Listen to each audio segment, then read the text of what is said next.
Hello दोस्तों, कैसे हैं आप सब। आज की कहानी का शीर्षक है हीरे की अंगूठी। इस कहानी को एंड तक ज़रूर सुनिएगा, काफ़ी इंटरेस्टिंग है। कल इन्होंने मेरी सारी शिकायतें दूर कर दी। कैंडल लाइट डिनर और गिफ्ट में हीरे की अंगूठी। वाह, मेरी तो खुशी का ठिकाना ही नहीं था। खुशी के मारे सातवें आसमान पे पहुंच गई थी। लेकिन तभी मेरे अंदर की गृहिणी ने सर उठाया। इतना महंगा गिफ्ट लाने की क्या ज़रूरत थी। एक गुलाब ले आते, फिर भी मैं खुश हो जाती। ये भी कम नहीं थे। बोले ऐसी बात है तो लाओ, मैं अंगूठी वापस कर देता हूँ और तुम्हारे लिए एक लाल गुलाब ले आता हूँ। अरे अरे, आप भी ना, इतने प्यार से लाए, वापस थोड़ी ना करेंगे। अंगूठी की चमक तो मेरी आंखों में दिख ही रही थी। लेकिन अब कश्मकश ये थी कि कॉलोनी की सब सहेलियों को ये अंगूठी कैसे दिखाई जाए। खुद से बताऊंगी तो सब सोचेंगे कितना दिखावा करती है। खुद से वो पूछे तब मैं बताऊं तो कोई बात हो। और मुझे मौका भी मिल गया। इस शनिवार को कामिनी के घर किटी पार्टी है। सब रहेंगी ही वहाँ। उनकी नज़र से कहाँ कोई चीज़ बच सकती है। तो आ गया शनिवार। मैं खूब अच्छे से तैयार हुई और अपनी हीरे की अंगूठी पहनकर पहुँच गई पार्टी में। आज तो मेरे कुछ अलग ही रंग ढंग थे। मैं कभी अपने बालों को कानों के पीछे करती, कभी पैरों पर हाथ के ऊपर हाथ रख बहुत स्टाइल से बैठती, कभी अपनी नेल पॉलिश ठीक करती। पूरे समय मैं अपनी अंगूठी के दिखावे में ही लगी रही। पूरी पार्टी ख़त्म हो गई, लेकिन किसी ने भी अंगूठी के बारे में नहीं पूछा। घर आकर अपने में ही बड़बड़ाई जा रही थी। पक्का जल गई होंगी सब, इसलिए किसी ने सामने से नहीं पूछा। मुझे भी क्या करना है, मैं तो खुश हूँ, जलने दो उन सबको।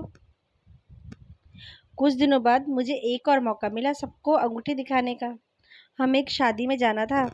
वैसे आजकल सब मैं तो ऐसा है नहीं कि असली जेवर पहनकर शादी में जाया जाए, तो मैंने अपनी सब आर्टिफिशियल जेवर ही पहने। लेकिन मेरी हीरे की अंगूठी के मुंह से मैं न बच पाई और पहुंच गए हम लोग शादी में। पूरे फंक्शन में मैंने दिखावे का कोई मौका नहीं छोड़ा। फंक्शन खत्म हुआ और रात में हम बाइक से घर वापस आने लगे। जैसे ही थोड़ा सुनसान रास्ता शुरू हुआ, ओ दो लोगों ने हमें रास्ते में रोक लिया और मेरी गर्दन पर चाकू रख दिया। उन्होंने हमसे सारा कैश और जेवर निकालने के लिए बोला, लेकिन जेवर तो सब आर्टिफिशियल थे और कैश भी ज़्यादा नहीं मिला उन्हें हमारे पास से। इसलिए मूड ख़राब हो गया उनका और मुझ पर पकड़ मजबूत कर वो इनसे और सामान मांगने लगी। ये भी डर के तुरंत ही बोल पड़े, ये ले लीजिए आप लोग, हीरे की अंगूठी है, इसके सिवाय हम लोगों के पास अब कुछ भी नहीं है और प्लीज़ हमें जाने दीजिए। खैर किसी तरह से वहाँ से जान बचाकर भागे हम लोग और जल्दी पूरी कॉलोनी में आग की तरह ये बात फैल भी गई। दूसरे दिन आने जाने वाले लोगों का तांता लग गया। सब हमसे पूछते क्या हुआ, कैसे हुआ, कौन लोग थे, क्या क्या गया आपका, और मैं सबको रो रो कर बताती। मेरी हीरे की अंगूठी ले गए मुँहे चोर। और मन में सोचती, बताओ अंगूठी दिखाने के लिए क्या क्या नहीं किया और अब सबको इस तरह से खबर देनी पड़ रही है उसके जाने के बाद। लेकिन इस घटना का मुझ पर जोरदार असर हुआ था। दिन भर अपनी खाली अंगूठी को निहारती और अफसोस करती। मेरी यह हालत इनसे देखी नहीं जा रही थी। मेरे पास आए और मुझे सांत्वना देते हुए बोले, तुमसे क्या छुपा है, तुम तो हमारी हालत जानती ही हो।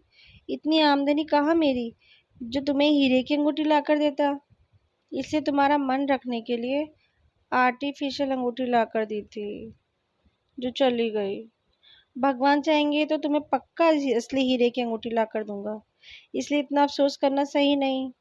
मैं सोच में पड़ गई कि वे पहले सच बोल रहे थे या अब। दोस्तों, आपको ये कहानी कैसी लगी मुझे कमेंट सेक्शन में ज़रूर बताइएगा। धन्यवाद।